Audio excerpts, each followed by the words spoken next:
नमस्कार दोस्तों, मैं मनोज कुमार।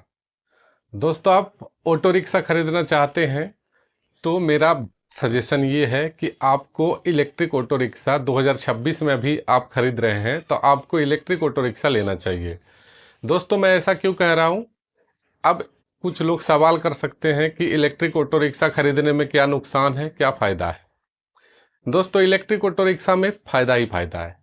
कहने का मतलब, आप इलेक्ट्रिक ऑटो रिक्शा खरीदेंगे तो सबसे बड़ी बात, आपको इस पर बहुत कम मेंटेनेंस कराना पड़ेगा। आप इलेक्ट्रिक ऑटो रिक्शा जब खरीद लेंगे तो आपका सर्विस जो है बहुत कम कॉस्ट में हो जाएगा। उसके बाद इलेक्ट्रिक ऑटो रिक्शा से आप जो है ज़्यादा कमाई कर सकते हैं।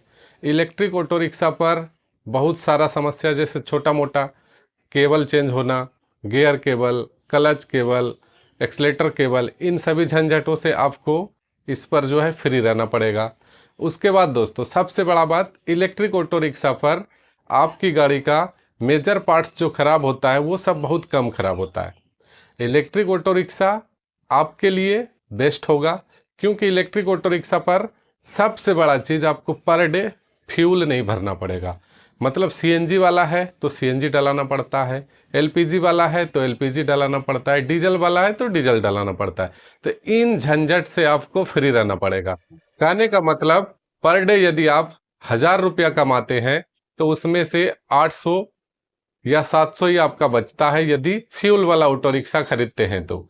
लेकिन आप यदि इलेक्ट्रिक ऑटो रिक्शा खरीदेंगे तो पर डे यदि 1000-1200 कमा रहे हैं तो उस पर आपको 100 रुपये का बिजली ही लगेगा, एक दिन का, एक बार गाड़ी चार्ज करने का फुल।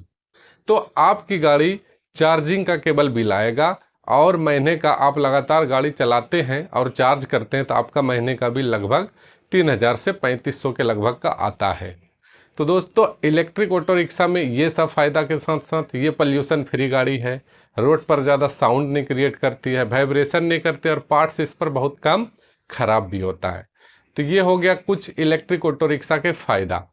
दोस्तों, इस वीडियो में मेरा बस यही सजेशन है कि आपको इलेक्ट्रिक ऑटो रिक्शा लेना चाहिए, लेकिन इलेक्ट्रिक ऑटो रिक्शा 3-4 प्रोडक्ट है अभी कंपनी की मार्केट पे जो ज़्यादा पॉपुलर है, जैसे महिंद्रा टेरियो, उसके बाद महिंद्रा की उड़ो, टीवीएस किंग मैक्स, और बजाज का एक दो वेरिएंट है। तो आपको कौन सा ऑटो रिक्शा लेना चाहिए, ये सवाल आपके मन में उठ सकता है। तो दोस्तों, 3-4 ऑटो रिक्शा का मैं आपको एक शोरूम प्राइस बता देता हूँ, बिल्ड क्वालिटी थोड़ा बहुत बता देता हूँ, जिससे आपको समझ में आए कि आपको कौन सा ऑटो रिक्शा लेना चाहिए। दोस्तों, TVS king max auto rickshaw आप खरीदेंगे तो इसका ऑन रोड प्राइस है 3,15,000 से 25,000 तक। कहने का मतलब, यह ऑटो रिक्शा सिटी में चलने के लिए बेस्ट है, 4 पैसेंजर को लेकर के चलने के लिए बहुत अच्छा है, लेकिन इसका बिल्ड क्वालिटी मजबूत, आप बनाएंगे मॉडिफाई भी करेंगे तो उतना नहीं हो पाएगा। मतलब ये पैसेंजर के लिए बेस्ट है। ऑटो रिक्शा वैसे पैसेंजर के लिए ही होता है, लेकिन कोई ऑप्शनल में कोई सामान वगैरह ढोना चाहे तो उसके लिए टीवीएस किंग मैक्स उतना आपको प्रॉफिट कमा करके सामान के दृष्टिकोण से नहीं देगा। उसके बाद दोस्तों, दूसरे नंबर पर है महिंद्रा की Treo plus, popular electric auto rickshaw. Range जितना कहती है कंपनी वाले लगभग उतना देता है। इस पर मोनोक्यो चेसिस है, हल्का चेसिस है, इसीलिए यह गाड़ी ज़्यादा बेनिफिट तो आपको मतलब कि दे या ना दे, लेकिन ये पैसेंजर के लिए बेस्ट है। पैसेंजर इस पर बैठा करके आप चल सकते हैं, इसका रूफ वगैरह मॉडिफाई नहीं करवा सकते आप, क्योंकि इस पर ज़्यादा बिल्ड क्वालिटी उतना हेवी मजबूत नहीं है। उसके बाद दोस्तों, महिंद्रा का एक और प्रोडक्ट है महिंद्रा उड़ो। यह ऑटो रिक्शा सिटी में चलने के लिए बेस्ट है। इस पर भी आप 5 पैसेंजर ज़्यादा से ज़्यादा लेकर के चलिए। इसका दाम लगभग 4,25,000 के लगभग ऑन रोड प्राइस आता है। तो 4,25,000 किया ऑटो रिक्शा थोड़ा सा आउट ऑफ रेंज हो सकता है, क्योंकि इस पर भी आप मॉडिफिकेशन करवा करके माल वगैरह नहीं ढो सकते हैं, क्योंकि यह भी बहुत हल्की और अच्छा गाड़ी है, लेकिन पैसेंजर के लिए देखा जाए तो यह गाड़ी बेस्ट है। उसके बाद दोस्तों, बजाज के प्रोडक्ट गोगो, वीगो, मतलब जो भी वेरिएंट की गाड़ी है उसका क्वालिटी थोड़ा मजबूत है। इन सभी तीनों गाड़ी के तुलना में बजाज का प्रोडक्ट मजबूत आता है। उसका भी प्राइस लगभग 4,30,000 के लगभग में आता है। अभी जो 70-12 तक का मॉडल है वो, इन गाड़ी को आप खरीदते हैं तो इस पर जो है पैसेंजर भी आप बैठा करके चलेंगे और इसका बॉडी जो है और जो गाड़ी बताए हैं उस सबसे ज़्यादा मजबूत है, इसीलिए इस पर थोड़ा रेंज कम आता है। वैसे कंपनी वाले कहते हैं कि इसका रेंज 250 किलोमीटर की है, पर उतना नहीं आता है। लेकिन हाँ, आप इस गाड़ी का उपयोग करके पैसेंजर को भी चला सकते हैं, कुछ माल लोडिंग भी कर सकते हैं। तो ये गाड़ी मल्टीपर्पस यूज के लिए बेस्ट है।